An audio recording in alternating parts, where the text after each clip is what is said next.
Caranya gimana? Biar dunianya itu berdatangan. Mau ini larang lagi. Mau ndak? Wani piro? Ini mahal. Dunia menghampiri, dunia berdatangan, dunia berdatangan. Dunia ini macam-macam. Dunia ini macam-macam. Nah, ini kalau saya jelaskan lebih lanjut, jangan, nanti sesi khusus itu ya. Dunia itu macam-macam, itu sesi khusus, clue-nya begitu. Tapi dunia akan berdatangan. Duit itu cuma bagian, salah satu bagian dunia. Salah satu bagian dunia. Dunia itu macam-macam. Nah, kita sudah dikasih resepnya oleh Kanjeng Nabi Muhammad SAW. Sepele, mudah, simple, gak ruwet. Resep sugih, asli sugih bener ini. Mau ndak? Ini saya begitu mengkampanyekan cara sugih ini. Karena saya udah capek dikeluhi orang-orang melarat. Beb, hidup kok seperti ini ya Beb.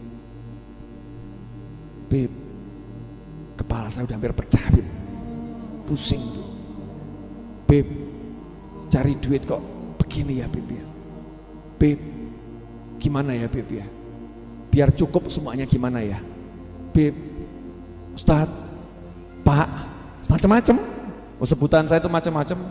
Kadang dipanggil Pak, kadang dipanggil Beb, kadang dipanggil Ustadz. Jarang yang manggil Mas. Mas, wah lara, wah. Tuh kalau ada yang manggil Mas tak kasih hadiah itu. Jarang yang ada ya. Beb, Ustadz, Pak. Beb, Ustadz, Pak. Saya nunggu-nunggu Mas, gak ketemu. Ya gak ketemu. Oke.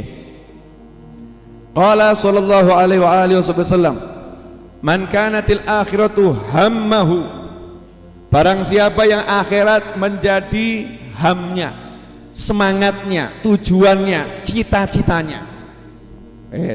Selesai, kuncinya di situ. Kita lanjutkan hadisnya nanti. Ini kalau dilanjutkan nanti nggak mudeng. Paham ini dulu. Sorry ya, jujur. Cita-cita kita, cita-cita Anda selama ini akhirat atau punya dunia? Jangan gaya jujur saya jujur. Contoh ya, kerja di pagi hari, pulang di malam hari. Selama setahun, di kepalanya itu apa yang ada? Duit atau duit? Duit atau uang? Uang atau money? Money atau harta? Harta. Buat apa? Punya A, punya B, punya C, punya D sampai Z, betul? Punya E to Z, punya A sampai Z, benar begitu? Berarti yang menjadi semangatnya keluar ke pasar adalah A sampai Z. Yang menjadi semangatnya pergi ke toko adalah A sampai Z. Yang jadi semangatnya ya untuk dia pergi ke mana lagi lah, ke hutan adalah A sampai Z. Yang jadi semangatnya dia pergi ke luar negeri adalah A sampai Z. Biar bisa beli ini, biar bisa beli itu, biar hidup layak, bla bla bla bla bla bla. Semua itu semangatnya adalah dunia. Semangatnya adalah kehidupan yang nyaman. Semangatnya adalah kehidupan yang enak. Keluar pagi yang dipikir adalah dunia. Pulang dari kerja yang dipikir adalah dunia. Saat kerja yang dipikir adalah dunia. Orang yang seperti ini tidak akan pernah sugih. Ya akan pernah sugih. Tapi lain kalau orang yang hammuhu, tujuannya, cita-citanya, hasratnya, semangat hidupnya akhirat. Masya Allah. Pagi-pagi udah ngomong sama istrinya, tahun depan haji yuk. Istrinya ngomong, duit itu ganti, uang dari mana? Daftar aja belum, tahun depan haji. Suami yang jawab, jangan kamu batasi kuasa ilahi dengan pikiranmu sendiri. Weh, istrinya nanya, kamu kok pinter ngomong, dapat dari mana? Jawabannya YouTube Habib Novel. Wah, ternyata copy paste. Masya Allah, udah semangatnya lain. Semangatnya tahun depan berangkat haji. Terus ngomong sama istrinya, berhubung tahun depan itu masih jauh, sekarang saja kita melakukan sesuatu yang lebih dari haji. Apa itu Mas? Ya, menyenangkan orang tua. Yuk kita berangkat kantor, kerja, mampir rumah bapak ibu, sungkem cium tangan. ridhonya Allah. Wah nikmat, mangkat kantor diridhoi Allah. Yuk dek, ayo siap mas, masya Allah. Jadi berangkat kantor semangatnya akhirat. Mirip jenengan? Mirip. Semangatnya akhirat. Ya, kemudian ke kantor, pikirannya gimana caranya ya, teman saya satu kantor tuh yang belum sholat di pojok sana itu, teman satu kantor kok belum sholat, ya Allah kesian gitu ya, yang duduk di pojok sana umur udah 50 tahun kok belum sholat, ya Allah gimana caranya. Jadi dia di rumah tuh mikir kantor, bukan mikir kerjaan yang dipikir, tapi mikir konconnya yang urung sholat. Masya Allah. Sampai di kantor dia kerja yang dipikir, ya Allah ini amanah darimu ya Allah, ini amanat darimu, ini setiap detik ini ibadah nih, Masya Allah akan saya nikmati ibadah, saya lagi ibadah, pikirannya akhirat semua, pikirannya akhirat semua. Nah yang model begini nih yang akan sugihnya gampang. Lah kita yang model bagaimana?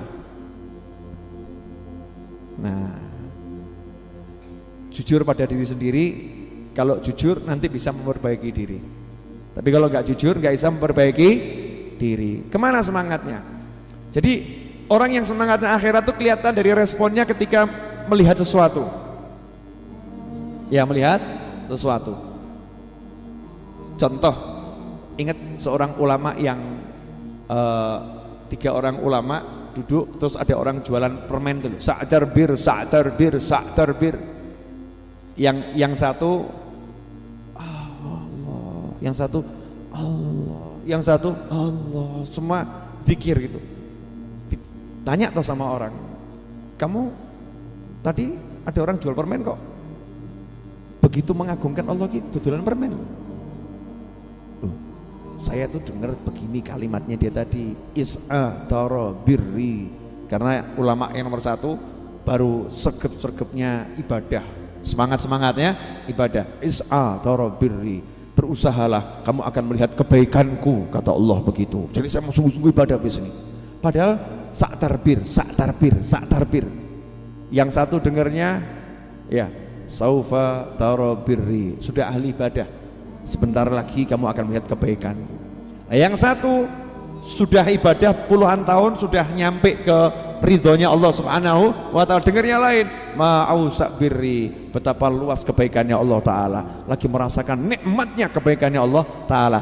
Tiga manusia ini dengar orang jual permen itu langsung akhirat. Nah kalau jenengan dengar orang jual permen, akhirat atau mulut? Yang mana ini? Contoh ya, dengar orang jual, ya dengar orang jual roti, kepala kita langsung meses coklat, selai kacang, ya, selai nanas, kopi atau teh, ya. Kemudian di pinggir kolam renang, seruput, celup, enak. Kita, lah ini makom al-gragasu. Kepala kita masih kepala geragas, pengen makan, ya pengen makan.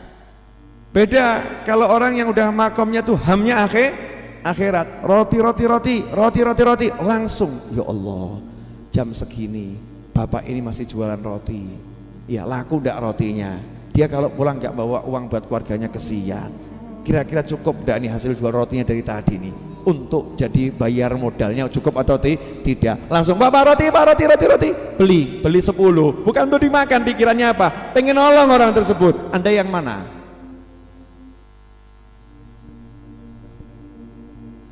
Bedanya jauh atau tipis? Jauh atau tipis? Jauh. Nah orang yang kedua itu nanti yang digambarkan Nabi Muhammad SAW uripe pena. Lah yang pertama yang ngono ruwet, hidupnya ruwet. Kenapa? Man kanatil akhiratu hammahu, barang siapa yang akhirat menjadi semangatnya, tujuannya, pola pikirnya itu akhirat, ja'alallahu ghinahu fi qalbih, maka Allah menjadikan kekayaan itu terletak dalam hatinya. Sugih hati ini, ya sugih hatinya selalu merasa puas, merasa cukup, tidak pernah merasa kurang. Perkara dia nambah Allah yang kasih, Allah yang kasih, tapi dia merasa cukup. Kayak ipit cukup, kayak mobil cukup, kayak pesawat Cukup, nggak ada bedanya. Sehingga kalau pesawatnya hilang ganti mobil lagi, nggak pernah hatinya berubah. Mobilnya hilang ganti motor lagi, nggak pernah hatinya berubah. Motornya hilang ganti jalan kaki, hatinya tetap sama. Nikmat. Beda dengan orang yang hatinya belum kaya. Punya mobil, dari motor ganti mobil, mobilnya hilang balik motor, stres. Paham bedanya? Nah itu berarti belum suki. Allah jadikan kekayaan dalam hatinya, wa jamalahu syamlahu, dan Allah jadikan keluarganya itu bisa terkumpul, urusannya bisa beres. Mangan orang mangan yang penting kumpul tadi lo ya. Syamel itu bisa keluarga, bisa urusan. Jadi urusannya keluarganya semua dikumpulkan. Ini kekayaan yang luar biasa. Dan yang terakhir poinnya buat orang yang semangat akhirat, wa atat hudunya wa hiya raghimah. Dunia mendatanginya dalam keadaan menghinakan diri, dalam keadaan tunduk. Dunianya ngemis, tolong aku tomponen. Terima cintaku, kata dunia begitu. Ambil aku. Drosor tuh marani dia dunianya itu. Dianya nyantai saja. Ya, kalau pengen ya diambil, nggak pengen nggak diambil. Sudahkah kita seperti itu? Nah, kenapa kita belum seperti yang ini?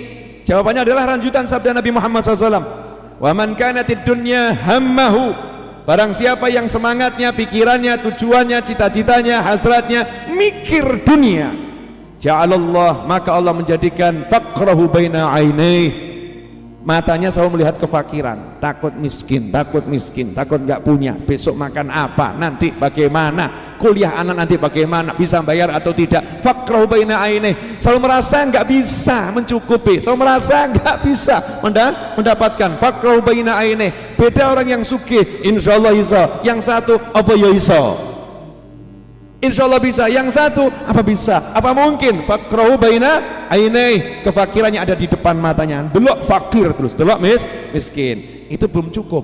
Wa farraqa alaihi syamlahu, dan Allah mencerai-beraikan keluarganya, mencerai-beraikan urusannya, ngurusi apapun berantakan. Ya, ngurusi apapun berantakan. Kalau kita merasakan seperti itu, solusinya bukan manggil pakar-pakar, tolong ini perbaiki perusahaan saya, tolong perbaiki usaha saya, tolong ganti nama pabrik saya, bukan itu solusinya. Solusinya hatimu kemana? Hatimu kemana? Dan yang mengerikan yang terakhir ini kalimat Nabi SAW, walam ya'tihi minad dunya illa ma qudiralah, walam ya'tihi minad dunya illa ma qudiralah, dan tidak datang dunia kepadanya kecuali sesuai takdirnya. Pagi keluar, mau subuh balik, ya itu mau sak menunggu, nggak mungkin lebih, nggak mungkin lebih. Jadi resep sugih gampang atau susah? Apa? Hatinya ngapain? Merasa cukup dengan Allah Subhanahu wa ta'ala, merasa cukup dengan punya Allah. Dibuktikan bagaimana? Yang dikejar ridha Allah, yang dicari janji-janji Allah di akhirat, yang diidamkan perjumpaan dengan para nabi, para malaikat, para rasul, yang dipikir adalah akhirat. Ketemu apapun arahnya akhirat. Sugih kita. Jadi gampang atau susah? Gampang, nggak susah. Itu mudah. Cuman kita kurang latihan. Kita udah terlanjur latihan ngitung. Mau beli motor aja ngitung. Gaji sakmene, susu sakmene, beras sakmene, gak cukup. Betul ya? Lebih bukankah suruh ngitung? Iya suruh ngitung, tapi ini lain, ini udah keterlaluan ngitungnya ini. Takut ya, takutnya takutnya di depan. Jangan begitu. Jangan pernah merasa takut. Wong kita ini punya Allah. Kita punya Allah Subhanahu wa ta'ala.